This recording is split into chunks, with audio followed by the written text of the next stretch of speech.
Yeah. We're all set, sir. Start the meeting. Okay.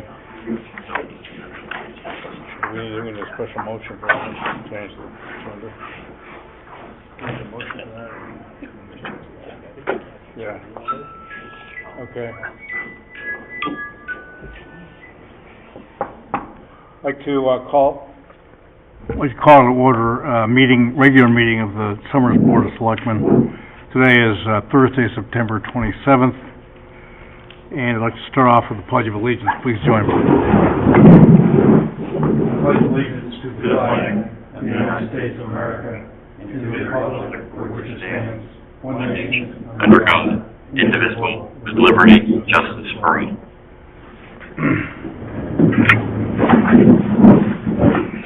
Thank you. This evening we have roll call. First of all, we have our Chief Financial Officer, Brian Wissinger, to my right. Also, our Assistant Finance Director, Mike Marinaccio. We have our Ops Director, Kim LaFleur. We have our Labor Attorney, Pat McHale. We have Director of Veterans Affairs, Dave McCaffrey. And we have Director of Land Use and Public Works, Todd Rowland. And we also have Jim Burrell, who's the Republican Town Committee Chair. And we also have other guests who are Scott Copen and Sherry Markey. And Dave Marty, of course, our famous town clerk. So, that's the roll call. Public comment, don't believe we have any of that this evening, unless somebody wants to make any comments. Consent agenda, presentation by First Selectman. I've got a couple things I wanted to mention. First of all, we've got the meeting with Mark Boughton, who is the state commissioner, been appointed by Governor to distribute various funds. He's coming to visit Summers on the, was it the 14th? Next week. Next Tuesday? Next Tuesday, the 12th, is that it? Yeah, 12th, yeah. Right. Yeah, he originally was supposed to come on the 29th of August, but he had a problem with schedule. He had to reschedule, so he's coming next week. He'll be here primarily to talk about sidewalks and Camp Iapo, anything else we want to bring up. And we hope that'll go well. So we also have Summers High School has an event on the 16th of September from 2 to 7 p.m. at the Lights of Columbus to celebrate all those who have graduated and faculty of the Summers High School. It sounds like quite an event that we're being invited to, but they had the same thing last year and they had a pretty good turnout. They expect to have a good band this year. There are no fees this year, which will be, I think, well received. And they expect, again, a good turnout. They invited our graduates of the Summers High School, their families, and faculty and staff at Summers High School. So we expect to have a pretty good event there. And the third thing I want to mention is the Friends of the Library is hosting their home tour on September 23rd. It's a Saturday, I believe. It's going to be from 10 in the morning until 3 in the afternoon. Tickets are available through the library or at the event itself. If you wait until the day of the event, it's $30. Before that, it's $25 per ticket. There are 7 houses that will be up for review, inspection. Some of them are very interesting. I think anyone that's interested in history and design, I think would be interested. For instance, Monticello is sponsoring both the main house, Monticello, and the Presley Blake's old house, which is now owned by Monticello, the Blake Center. Let's see. Those are the things I wanted to mention.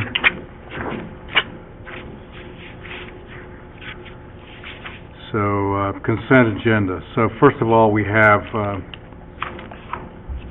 before us, we have the resignations. We need 4 motions, by the way. We have the resignations of 2 people, both Ann Canoyer and Rich Cheney, who have served in the past as Justice of the Peace. They've served very well. They've done a great job. They've been willing to give up their positions to new personnel who are also interested in providing that service to the town, who are Sherry Marquis and Scott Copen. So we're gonna have a motion for resignation of both Ann Canoyer and then another one for Rich Cheney, who both resigned orally and in writing. And I've got copies of those, as does the town clerk. And then we're going to have a motion to appoint Sherry Marquis and Scott Copen as the successor Justice of the Peace. Tim, that doesn't require a motion, Oh, that's right, I'm sorry. so it's just, Sorry about that, we're yeah. gonna do the Just an announcement. ceremony. Yeah, we're going to swear them in after the ceremony. Yeah. And give them the certificates. Mhm. Go ahead. Okay. Go on. All right, I'd like to invite Sherry Marquis and Scott Copen to stand up here. That's right, no motions needed. That's okay, no problem. Okay, I'll start with Sherry. Sherry, do you solemnly swear that you will support the Constitution of the United States and the Constitution of the State of Connecticut, as long as you continue to citizen thereof, and you will faithfully discharge, according to law, the duties of the office of Justice of the Peace to the best of your ability, so help you God? I do, help me God. All right. And raise your right hand. Do you, Scott Copen, do you solemnly swear that you will support the Constitution of the United States and the Constitution of the State of Connecticut, so long as you shall continue a citizen thereof, and that you will faithfully discharge, according to law, the duties of the office of Justice of the Peace to the best of your ability, so help you God? All right. And Sherry, I'm going to have you sign right here, and then I'll witness your signature. And then Scott, I'm going to have you do the same. And then I also have a signature card I have to keep on file for both of you. So Sherry, I'm going to have you sign right there, your signature card. And then Scott, I'll have you do the same thing, right? Sign here.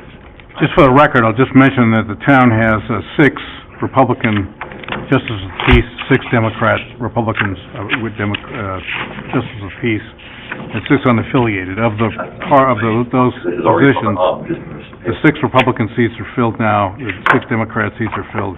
Okay. We only have 2 unaffiliated, so there's still 4 unaffiliated seats available if people are interested. So here's Sherry's certificate for you. You have a letter from myself, and then there's the updated form of all the Justices of Peace in town, and that's posted on the website right now. And then I printed out a copy for both of you of the Justice of the Peace manual. You're just hurried away. All right. We expect you to memorize that, by the way. It'll be a test. Scott, the same for you. Okay? Thank you. And I heard that Sherry already has a wedding to perform this weekend. How about that? Congratulations. Thank you very much. Very nice. He's my mentor. All right. I just volunteered you. Excuse me. Thank you all very much.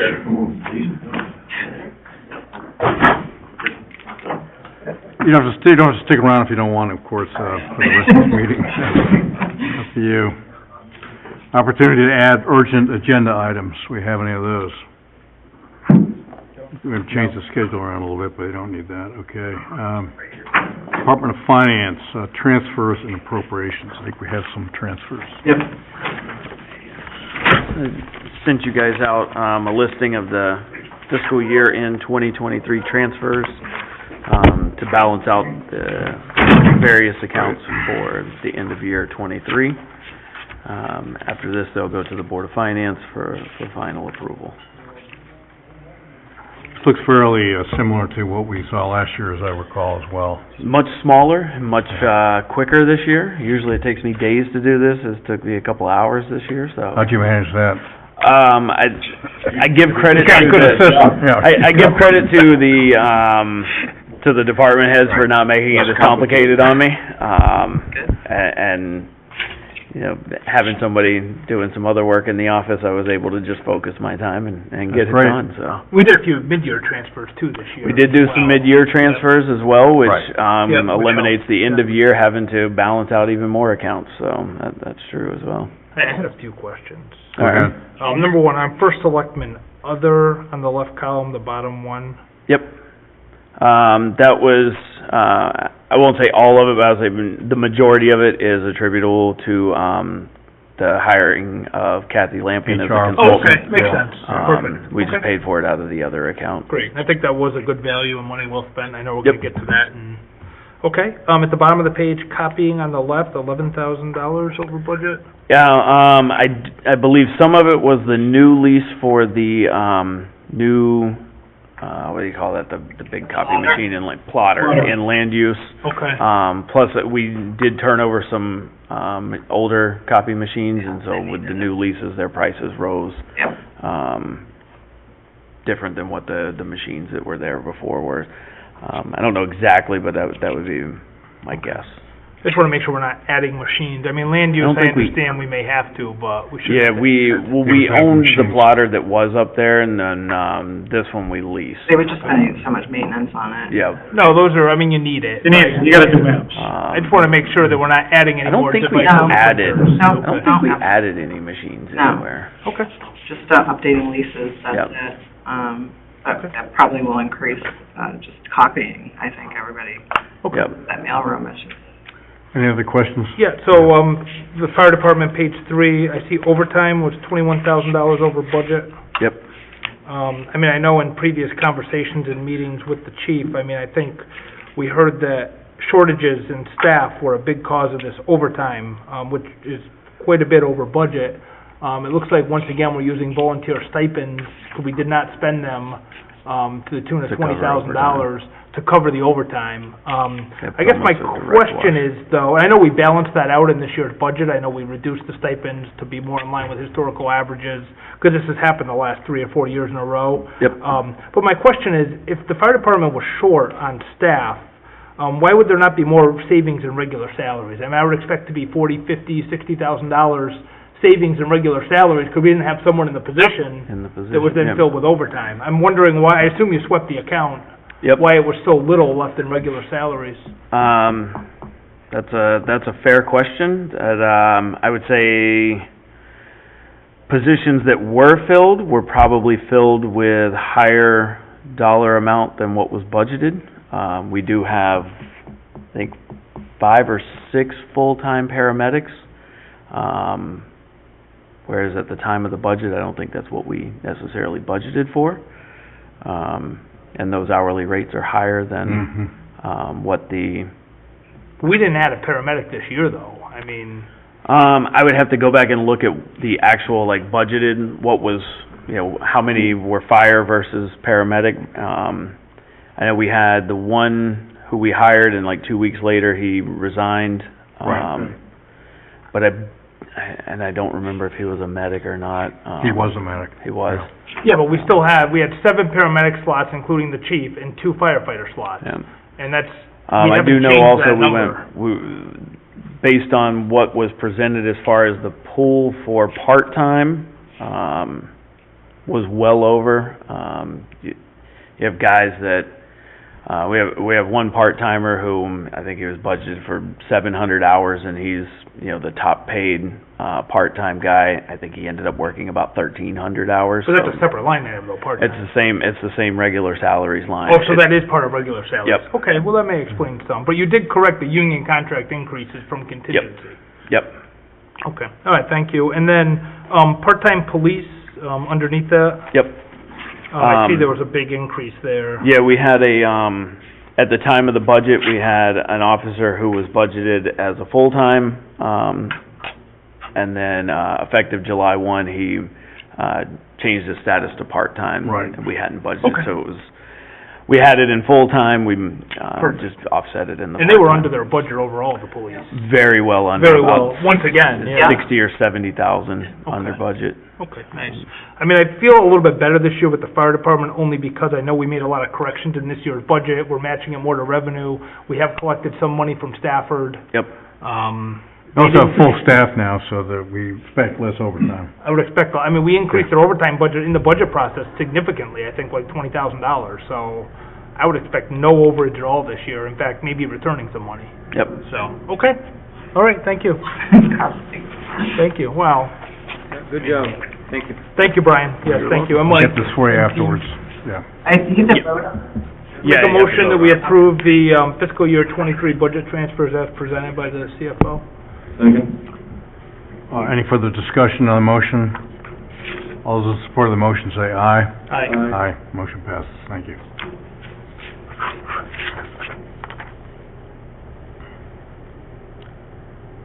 CFO's report.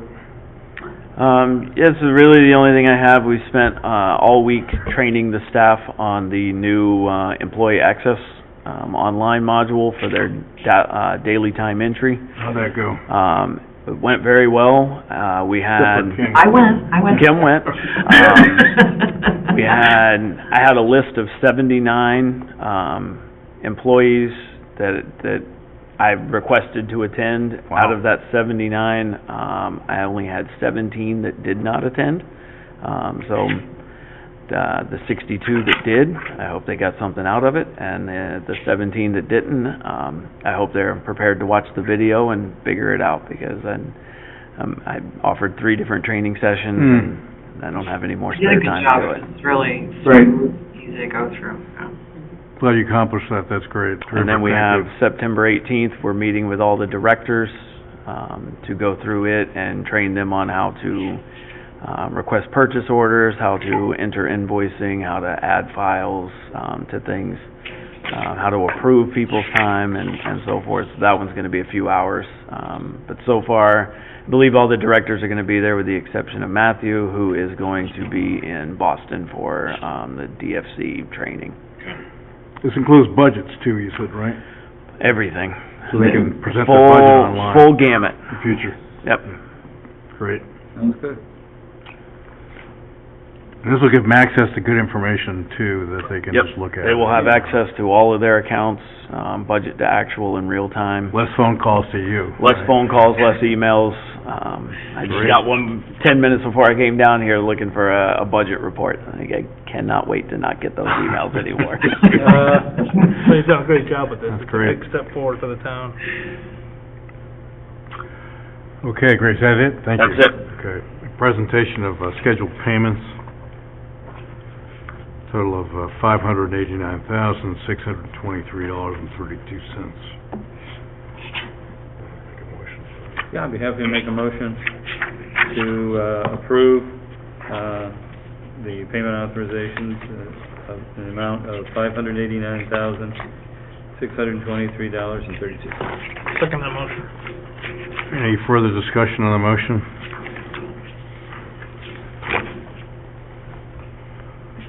All those in support of the motion say aye. Aye. Aye, motion passes. Thank you. Sign it. We'll have to sign the transfer. Oh, the transfers. That's the original, the one that Tim had. Tim can just sign the transfer. Tim has to Oh, sign the okay, transfer. sorry, I thought you all had to. Okay. No, just Tim. Pen started not working.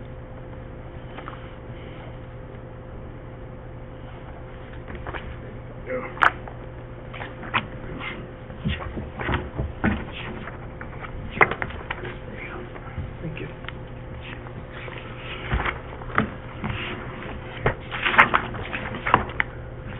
Okay, updates from boards and commissions. I think we have none of those. Pending business, we have none I'm aware of. New business, the CIP request. Director Rowan. Good evening. For the record, Todd Rowland, Director of Land Use and Public Works. I have 2 urgent requests for this year's CIP. If approved, we'll bring into CIP in next week. Both are HVAC related. The first one is for the Public Works Department. One of the 2 HVAC units in the building has rotted out, the bottom has rotted out literally, and it's now leaking. We have a bucket in the break room right over the table where the guys eat. That we empty. We attempted a repair, but it has not held. so we obtained quotes to replace that. I'm requesting $19,500 to replace that HVAC unit. It is 20 years old, as the building is 20 years old. It is original to the building. The second one, I don't know if you want to do these one at a time, or? Probably do them one at a time, yeah. Your motion for that.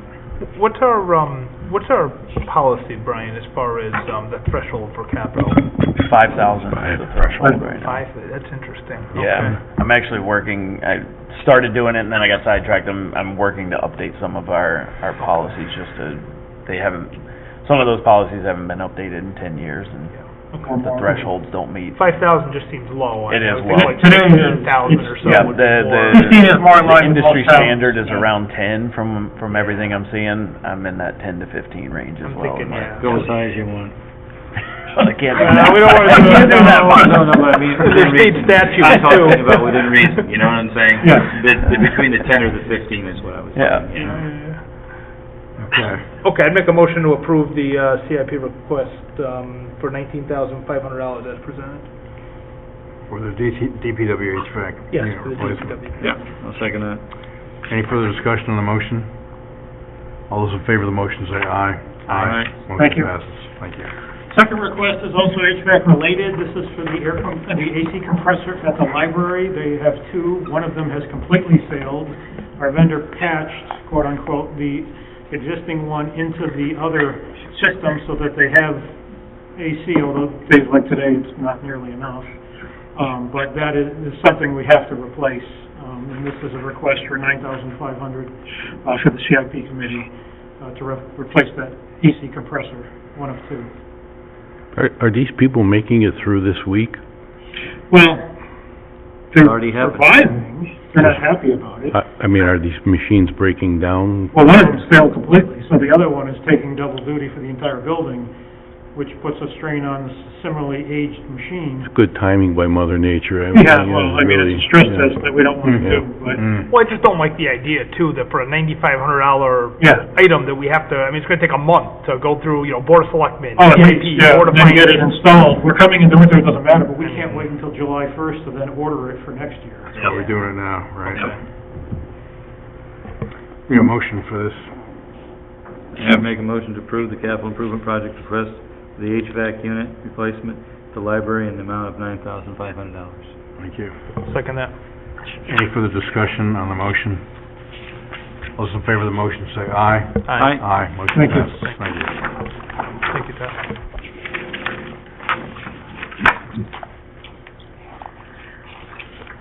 Okay, next item on the agenda is review of the employee handbook, the town labor attorney, Mr. McHale, and if possible, to vote on the adoption of such handbook. As you know, I've been working on this for well over a year, and we've made a lot of improvements. In particular, the last ones have been made related to the police department and the fire department, both of whom work different hours than those at town hall, so it did require a little different approach. But I think we've accommodated their concerns, and from what I can see, we've got a pretty good package here that exemplifies the extreme amount of work that was done to put this together, and I appreciate all those that were involved. Thank you. Any discussion on the employee handbook? I know you've had a chance to review it for a couple of days. You've seen it for a couple of months, actually, Yeah. and I know that you're familiar with the contents and specifics. Do you have anything? I had a couple things, but go ahead, do you have anything? No, I do not. I have anything. I think all the changes made by Pat McHale. I think all the changes that were made by Pat McHale are right on point. I have made a suggestion like 3 times, and it's never been implemented here. It's about the holiday schedule, which is still wrong in the book. We have to eliminate Lincoln's birthday. You keep mentioning it all the time. I've mentioned, this was the 4th time, I What think. page is that, Mike? It's in section, I think, 7, is it 7.5, or? What page? I don't know, I haven't got it from. Like, every time I read your, Allegedly. every time I That's what we read got your right up, comment, so- Mike, I thought they'd gotten So, it right. yeah. 57, Bill. So Lincoln's birthday is goodbye, we don't celebrate that. Washington's birthday is President's Day. Yeah. Right. And Juneteenth needs to be added, Yeah. so. Yeah. That is correct. Okay, I think we can, make those adjustments. I mean, why do we even have them in there? Because it says that the holidays are published by the Board of Selectmen each December. Like, I don't even know why they're codified in the handbook, because we publish a separate holiday. You probably That- could make, you probably could Right, make you reference vote on to it that. every year, so. You But probably that's could. why I'm just wondering, why don't we just strike the actual holidays out and we just say, based on the Board of Selectmen's calendar? I mean, I think for employee purposes, you want them to be able to have access to what the holidays are for the year, Yeah. rather than waiting for the Board of Selectmen to adopt something. I mean, they're subject to change, but it's very standard in an employee handbook to have the holidays that are generally observed. Yeah, you know that To give our notice. holiday schedule pretty much reflects the state's schedule as well. Okay, that's fine. I think it's also good because then the employees, especially somebody who's new to the, new to the system, they now know what they are, right? Yeah. Yeah, that's the whole purpose of it, Yeah. correct? That's the notice part. Yeah, exactly. So, all right, so we'll make a list of a few, I have a couple of edits, two minor edits, but, so, Yeah, I've got one minor edit. I'm agreeable to that, I think it's a great suggestion. Great. Page 62 and moves into 63. When you guys adopted the new wording for the vacation Yeah. accrual stuff, I believe you eliminated the 6-week. We did. So I would just, at that bottom row on both charts should come out. The completion of Yes. 19 years is the last step on that. So there is no 29 years. There is no Taking out 29. 29 and 6 weeks. Yep. Yeah, no, that was eliminated from the, I I don't know how thought it got so. back in. It may have been what I emailed over and I don't really remember, it's been so long ago. Well, we got it now. You make that change, great, thank you. That's the only thing I really jumped out and Very good. noticed. I had a couple minor ones. Page 17 at the bottom, types of discipline. So I see that there was a change. Oral reprimand was crossed out and counseling was put in as number 1. I mean, we can't include counseling and discipline because it's not discipline. So I'm just wondering why counseling would be included in discipline. So I think it was fine as is. I mean, step 1 would be oral reprimand, step 2, written warning.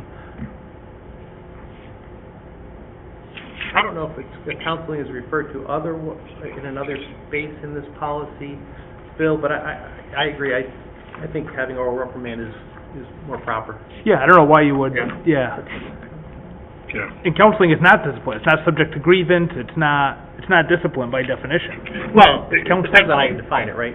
You can say oral counseling is the first step in discipline, but generally speaking, it's a non-disciplinary matter. It's a non-disciplinary. Unless you define it otherwise. Yeah, okay, so page 17, Kim, I would leave it as is there. Yep. All right, Not- we'll do that. Yeah. For 1. The next page, suspension. So I did read the chief's email there about suspension. I know the concern about the middle of the night and, an employee being drunk or whatever, but I think, as a general rule, I think we should amend the wording. A department head in an emergency situation can temporarily suspend, but I think anything that's gonna be, the next day, it should be the first selectman's decision as far as whether or not it's gonna continue. I think there just should be, like, in an emergency, a department head may temporarily suspend until the first selectman can be notified, or something like that. But department head shouldn't be putting an employee on a 2-week suspension or Very something. much, yeah. Yeah, so, and then I would also add a line, any employees, I think that within some type of a time frame, there should be a notification to the full board if an employee is suspended, within 7 days or something, just so we have the awareness that an employee is suspended. So I just add that phrase at the end, notification of full board. What's reasonable, 7 days, is that, within 7 days, is that? Immediately, I don't need it immediate, I just think, just so that we know that there's an employee on in a reasonable suspension. amount of time. Within 5 business days or something, I'm fine, okay. It doesn't need to be the first thing, I just need to, all right, and then, page 35, in the middle, the crossed out, downloading or installing any software that allows instant messaging or access to personal email accounts. I don't know why we would allow that on our town network. In fact, I know of one town that was the cause of their major cybersecurity breach, because an employee accessed personal email, it's off the network, was able to then bring... Teams now, too, so... So I don't understand why an employee would need to... When we met with IT on this, our network doesn't allow any downloads of that type of software anyway. Yeah. So it came to them to recommend just removing that. The only instant messaging software that we have is Microsoft Teams, and that's part of our Office suite. Yeah. Which so that's allowed, it's the town's right. platform. So that's why they eliminated, that was a recommendation, from IT to just remove that. We don't have to if you don't want to. I would just leave it in. I mean, it just kind of reinforces the message that in case someone finds a workaround or something, Yep. or, Yeah. I mean, they shouldn't have that on our network. Yep. Okay, so I would just leave that. And then... Page 35, in the middle of the page here. Yeah, that one, that was crossed out. I would just leave it there. I mean, I don't think it hurts. Okay. Page 37 in the middle, recording devices. I guess I'm struggling to figure out a situation where a department head would need to authorize people to be able to record. Like, I assume this is audio recording conversations, like, between staff? I mean, obviously, police body cameras aside, that's a legal matter. The scenario that was presented was that, a lot of training and so forth is both audio and video recorded at the firehouse, and, that they didn't wanna have to wait on the first selectman to authorize. Yeah, but that's an authorized town activity. Right. Right? I mean, wouldn't that be covered under authorized town activity? Yeah. I think this is more covering like secret recordings That's what I or thought too. Right. things like that. So I mean, I would leave the language essentially as is, because I think it gives latitude. I mean, if it's for business purposes, and the fire department videographer or the police department is doing it if they're taking a Twitter video or something to post on, that's authorized. Yep. And it's allowed within the policy. So what are you saying, Bill? You're saying The language saying it is an authorized town activity, that's added, you want that to stay Leave in. the authorized town activity Just language. Take out the department head reference? Take out the department head. I don't know why the department head would need to, To grant any. if it's a disciplinary investigation or something, I mean, it should be discussed with the first selectman, because there's Yeah, he mentioned potential that. legal ramifications to recording or not recording. Yep. Right? That's good. Okay. And then,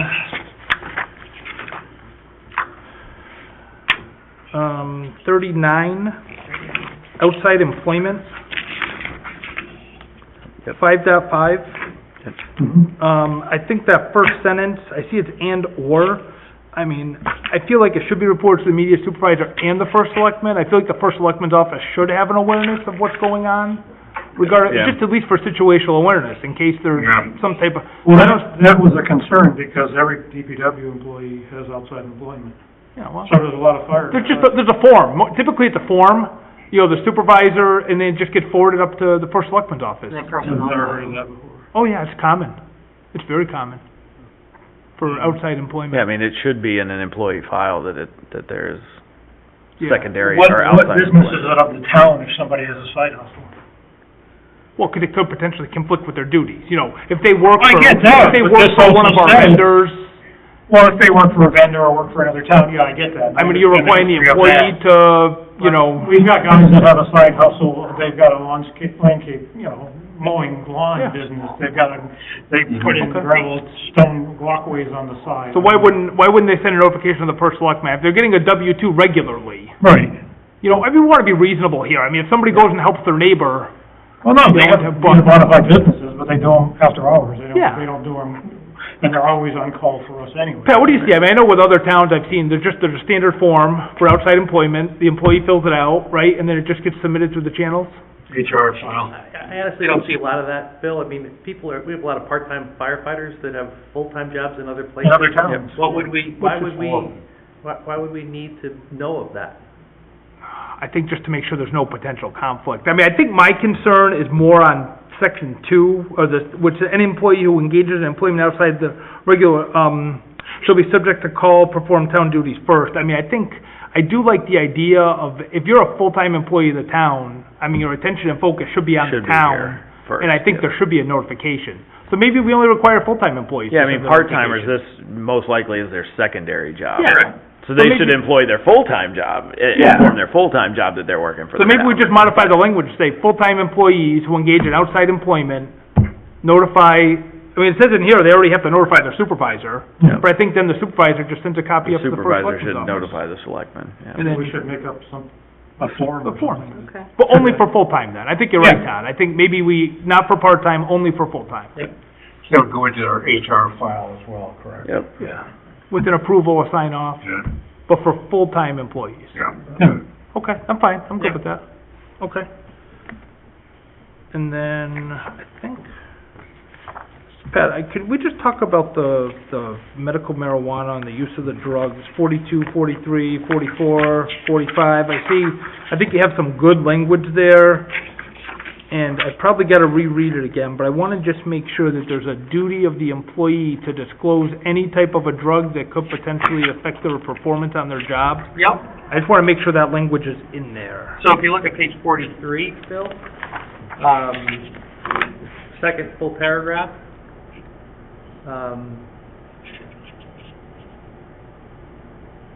it's the fifth from the last line down, employees taking prescription drugs and or over-the-counter medications that may impair work performance must report such use to their supervisor prior to starting work. This is the second paragraph on Yep. page 43. Yeah, we see it. Makes sense. I guess, is there anything after that? Like, is there then any type of, does it trigger a notification to HR, or does it, I mean, it's a pretty serious thing if you come into work and say, hey, I'm taking Valium now and I'm a truck operator, you know? I mean, I want the supervisor to not be aware of it and be like, yeah, go ahead, you're fine, we're short today. You know, like, I'm just It kind won't of... affect Public Works, because we're all subject to DOT regulations as commercial drivers. But people change, you know, somebody goes to the ER over the weekend or something, they get a head injury, they come in with OxyContin. Right. You know, for a 3-day supply of it, and then they come into work, they tell their supervisor, but their supervisor doesn't recognize, Yep. like, what OxyContin is. Yep. I'm just kind of afraid of that scenario. Like, is there some notification to HR then? Is there, you know, should we say, like, supervisors will then notify town HR?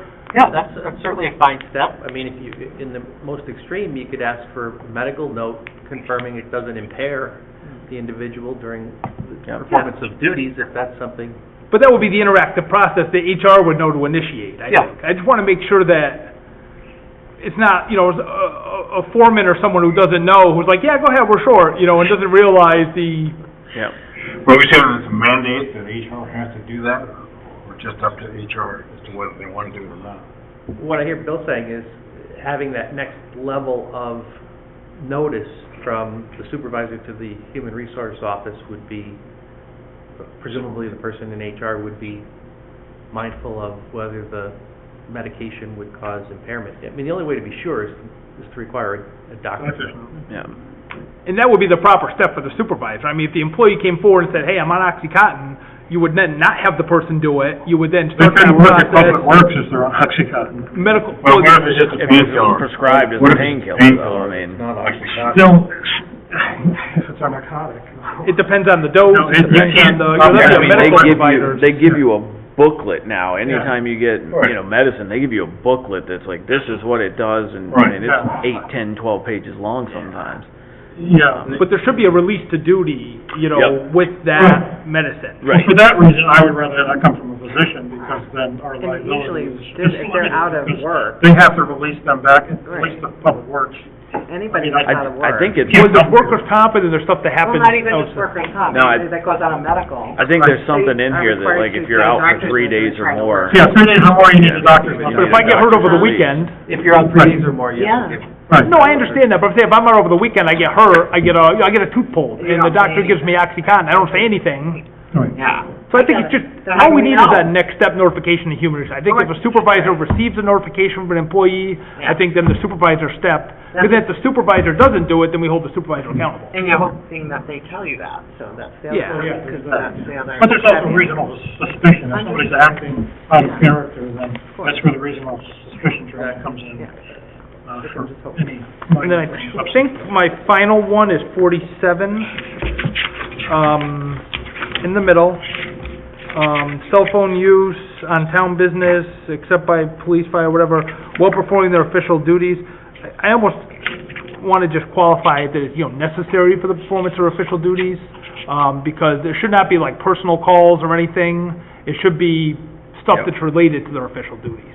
No, I use it for Facebook, the town's Facebook, I use it. No, while driving a No. vehicle. Oh, I Drive. Well, It's talking about while driving. I didn't know I was doing Again, that. I'm okay with you, except I Everybody's understand the doing statutory everything. exemption, but I think it should be for that official purpose. Yep.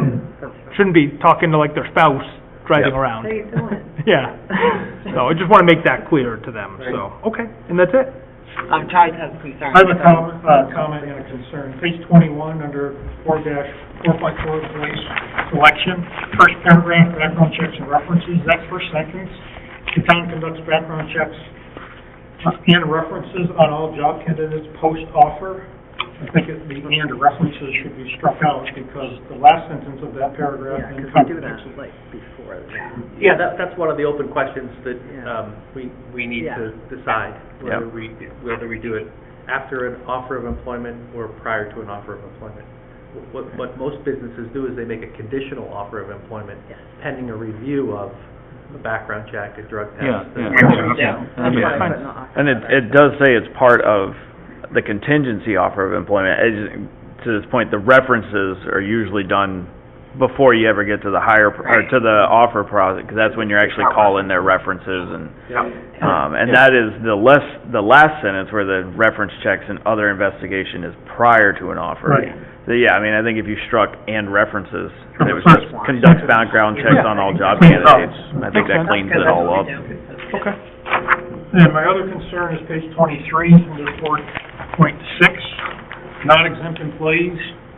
What this paragraph says is that, and I can give you examples of what happens at Public Works, somebody takes Wednesday off, I call them in to plow snow on Saturday. Under this paragraph, they would not be getting overtime on Saturday, they're only gonna get straight time, because they use PTO during the week.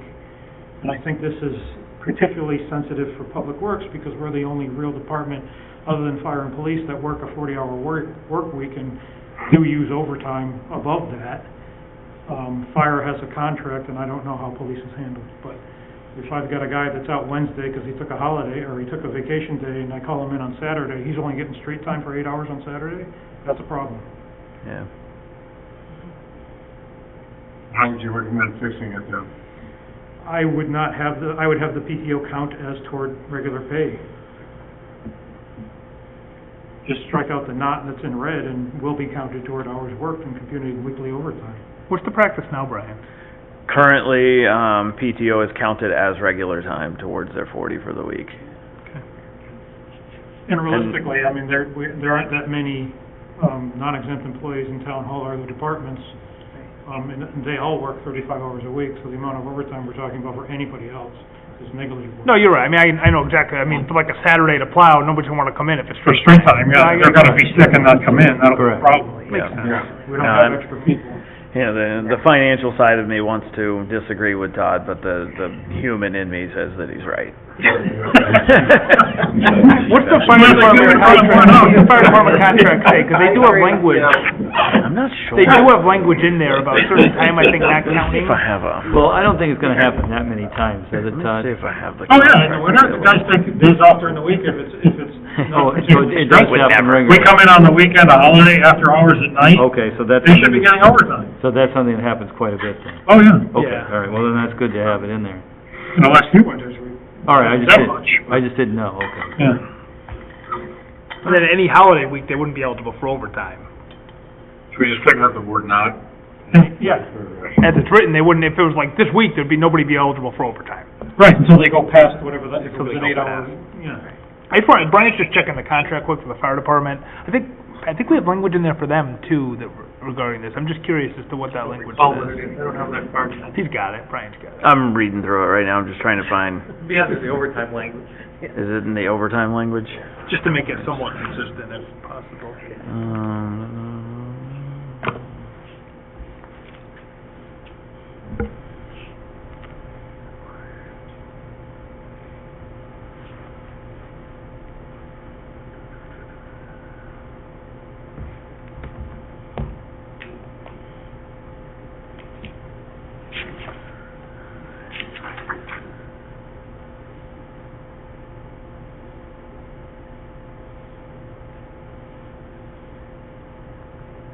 Looks like it just says that, fire watch or contracted hours as described in Article 25 shall not be included. It doesn't say anything about, I don't see anything about paid time off anywhere.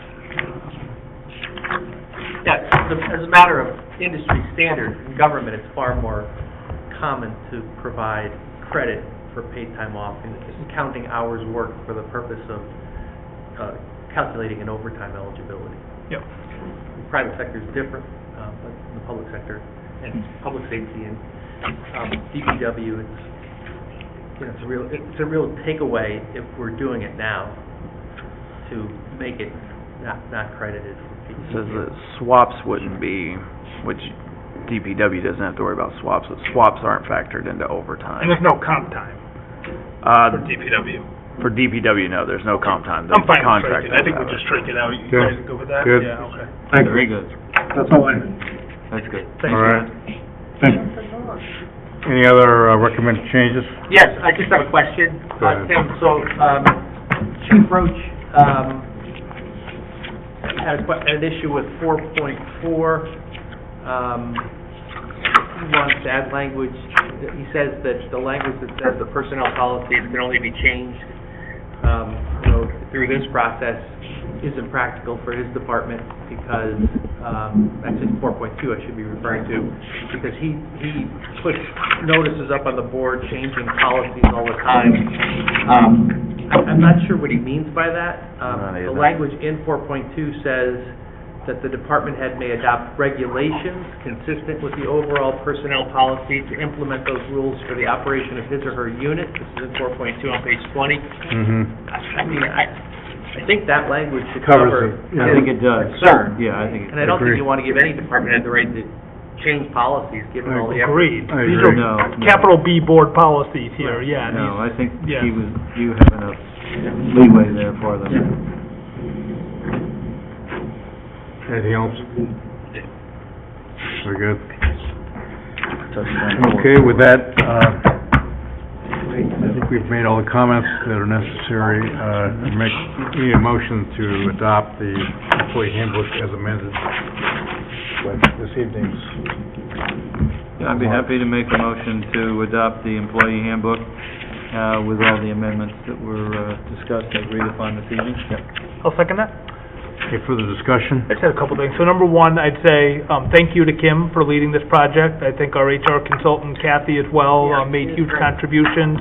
Our department heads, I appreciate all their comments, feedback, suggestions, ideas, and obviously our labor attorney, thank you. This is a huge effort. A lot of work went on behind the scenes, like the first selectman said, over a year. I think this puts the town in a great position. I think it's clear, transparent, and, it's a document that's gonna be with us for a long time, so, thank you. We hope. Yeah, thank you. Nice job, thank you. Thank you. All those in support of the motion, say aye. Aye. Motion passes. Thank you. We now got the approval of minutes, and then we're done. So approval of minutes of August 17, 2023, regular meeting. I'm happy to make a motion to, approve the minutes of the regular meeting of, Thursday, August, 17th, 2023. I'll second that. Any further discussion on the motion? All those in favor of the motion, say aye. Aye. Motion passes. Thank you. Thank you. We're adjourned. Thank you very much. Make a motion to adjourn. Adjourned. Second. All right, perfect, thank you. Thank you. All right. Great seeing you all. Nice Thank job, you very thank much you. for coming. Thank you. Not bad, what time? 6:50, not bad. You guys are good.